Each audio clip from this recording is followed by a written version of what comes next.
consistent damage. Yeah, I like it as well. And I feel like it is just going back to basics as well. Like, Tien, he had 2 games on the Jarvan, and then he's like, oh. Gonna struggle to do anything here, so they just have to sit back and wait. She'll, of course, be able to heal up with the pot and the biscuit, but still, really nice trade here for FPX early. Yeah, we saw Hansama go for the... Oh, they're going in again. Yeah, level 2 actually just gained, and Trimby's going to get taken down. That timing, utterly beautiful, and first blood for the bottom lane of FPX. And LWX, of course. That's why I had W in my brain. Too many acronyms down there, but absolutely fantastic play here from FPX's bottom lane. Yeah, and it's going to combo him. Bombed him away as Crisp now down to about half health as Inspired has to safeguard his way out. Didn't want to go too deep on that one as Tien in the meantime is just taking Shelly by his lonesome. Odoamne looking to try and get down here. The flash forward from Noguri. It's a lot of damage, and that is the Rumble just taking down a solo kill for Noguri for the second for the game for FPX. But it's not over just yet. Trimby's still in the middle of this fight as Tien, the Heartbreaker, comes in. The bullet time is avoided. And he gets himself out of there in the form of the Braum. Oh man, that's the dream value there on the Viego to shut down the bullet time there at the end of the fight. And match the rest of his team and help out with a Herald that might have already been gone, only to then get solo killed, meaning that no matter what happens, FPX are going to be up a person. Makes it so much harder, and now again a friendly deficit for Rogue. The Drake goes over to FPX as well. They should be able to just make it out cleanly here. They still have the Herald in the docket. They're feeling good. Yeah, and it feels bad as Rogue, right? Because you've got these high value level 6s, and it's both the neutral objectives on the map being taken for free by FPX and actually grabbing a little bit extra in that Herald fight. See whether Rogue can continue to move on forward. It's still a good team fight. And of course, if you can layer all of those ultis together, things could definitely work out. As Noguri, no flash, remember. Larssen looks for the chains, doesn't find them. Is now Noguri looking to turn it onto Odoamne, but he's going to get burnt down, and Larssen picks up that kill in the end. Doimby turns up a little bit later. In the meantime, on the bottom side of the map, Rogue doing it again. And I guess no, it's not a team fighting composition. They're just going to take picks around the map. That's what it's built for, gentlemen, right? Yeah, I mean, if you're able to get these small windows to find mistakes out of FPX, you take it and blast of Jace. Spend enough time so that you can flash over that wall. Whew.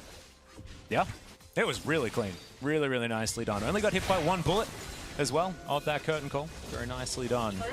So certainly making things work as now Doimby takes down the top outer turret. That is going to be the first of the game for FPX.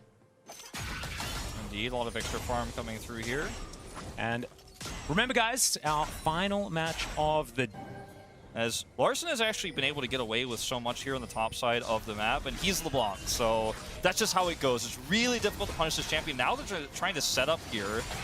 Actually, chains connect. Yeah, Trimby gonna come on in, but he's a little bit too late. And yeah, Tien was just in the right place at the right time. Caster curse there, I think a little Come on, Wolves. We're better than that. As Inspired looking for it here as well as Tien's trying to keep himself alive. Doimby, though, to protect his jungler. Crisp roaming up at the same time. Solar Flare's available as well. He can use it over this wall, but he blast cones in instead. Looks for the Zenith Blade, and he will find it. Still holding onto the ult. He still has even more CC available. In the meantime, it's another solo kill from Noguri somewhere on the map. I think it was on the bottom lane. Everything's just happening all at once here. And you understand the sentiment for Larssen, because he knows I was able to carry almost against Damwon. I am reasonably fed, but flashing forward like that is Noguri. There's the bullet time, just caught back in, I think, just a little bit. I mean, you've got to be so careful. Hansama is starting to get some extra gold he's not supposed to have in this game. He already is 30 CS up.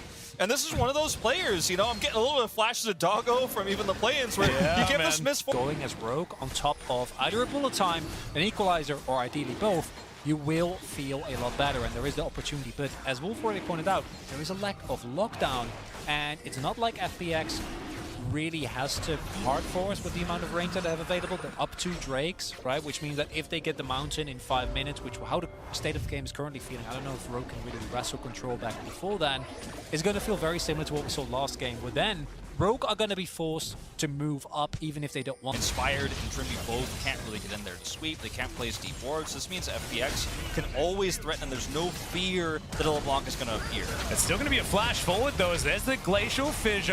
LWX is going to avoid it, though, as in goes Inspired, gets the kickback, as Nogger is going to get taken down. The bullet time is huge as well, but Tien, he's getting all of the resets, and now the curtain call comes in. It's a double kill for the Jhin, and now the Realm Warp on top of Hans Sommer is now going to flash, not going to get deadly flourished, and Larsen's still alive as well. Tien needs to be a little careful here as the Heartbreaker comes on over the wall. Not going to be able to find any more resets, but it's a really, really nice kind of split fight that's created there by Hans Sommer with the bullet time, but the actual damage isn't quite there. And then as soon as someone dies, the Viego starts resetting, and there's really nothing for you to do, especially with how far behind individually some of the members of Rogue are. And now you took one bad fight in an opportunity, didn't really have to. And now that subsequent Drake fight in 2 minutes, 4K gold behind, giving over a Mountain Soul point against an FPX is not going to out of the fight. Yeah, it's going to be very, very difficult. And they've been completely blocked from this Dragon Pit as well. It's like, yes, Rogue have some control around, you know, this opening around their mid-outer turret, but yeah, that ain't gonna do. I like how you said that.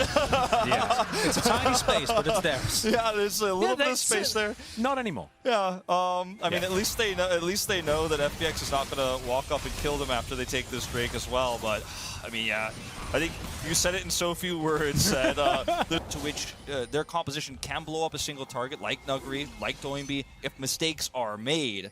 The proactive plays are going to have to continue to be there. Hopefully not the overextension like we saw before. Here's one of them. Yeah, it's a big teleport to come on in here. Gale Force forward from Hans Sommer as Noguri is going to be dead yet again. That's how you do it. You got to find picks like this. Gotta go for Nash. Gotta try and force it as hard as you can, surely, but it looks like they don't want to take the risk, and I understand it because it is a really high risk, but at the same time, I don't know if you don't try to push as hard as you can here as Rogue if it's going to be enough. Well, it's 30 seconds, but there's teleport available from Noguri, and Rogue not really wanting to risk it all for that particular moment. I don't really blame them.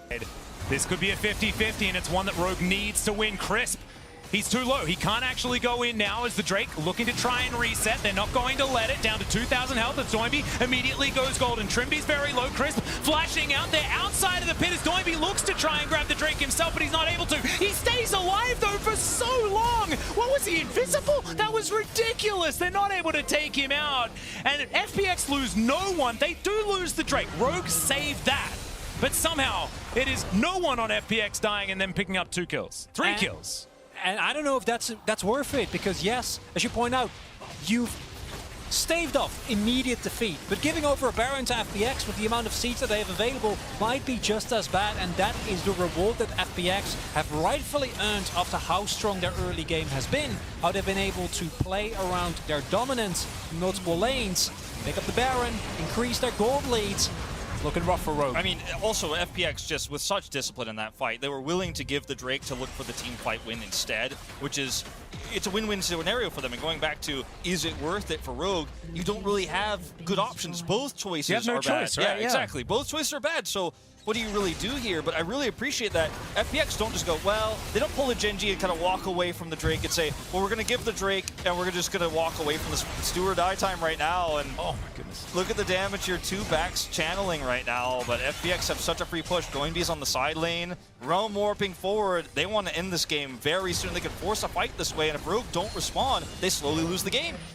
And the problem of having 3 soul points is that you only need to get 1. Yeah. You know, like, okay, the first one didn't work out. Who cares, says FPX. We shove in multiple lanes. We're going to fight these turrets. If we get an opening, cool. If not, just need to win the next fight, and we will be still in a prime position to take over this game. And now for Rogue, like, what are your angles to get back into this game? I think it remains the same. You need either someone on FPX to misstep, get blown up by a combo of Larsen and Hans Sommer, he channels the bullet time, but Doinby was nowhere near it. He's able to get himself out of the way. Had no flash available, but he's still going to be all right. The curtain call comes in. That is going to be the Gale Force, getting Hans Sommer to relative safety. Trimby not going to be so lucky. He's got a big door, but unfortunately he doesn't have his life. And FPX with 5 members on the top side of the map think that this is their avenue into the Rogue base. Certainly looks that way, even though we've had some Stormtrooper shots here for LWX this game. You think I was saying Rebel No. No, I can't let LWX take credit for missing those. That's Hansama going full Luke Dodging. Skywalker, making sure that all of them miss. But as you point out, I don't know if it will matter. I certainly don't think it is going to matter, unfortunately, at this stage. This is looking like the beginning of the end. Certainly is, as the Nexus turrets now under fire. Okay, FPX not going to bite off more than they can chew. This has been very disciplined. I mean, in fact, they're a bit lax on the vision, to be honest, but they get that ward over. Larson is spotted. And FPX just setting themselves up here in this river. There's another curtain call to come on forward, and Inspired's going to step on the trap, and he doesn't have the smite in this pit. That was very, very strange. He was looking for the flank. Instead, he tries to brute force it here as the bullet time comes down, but Doinby has the best item in the game, and he's going to be completely fine now. LWX able to walk on in with guns blazing. It's a double kill so far. I believe that's the triple, as the teleport is going to get Larson back to his base, but Nogari's there first, and he's looking to take down these Nexus turrets. This, I think, is it, ladies and gentlemen. FPX, they're going to be able to grab themselves the Mountain Soul, and then they'll finish off Rogue. That was very cute from Nogari as well, as he gets the solo kill to finish this one off. FPX looking so much better in this game. Move to 2-1. Yeah, a lot of discipline in this game from FPX, and I really love to see the change in their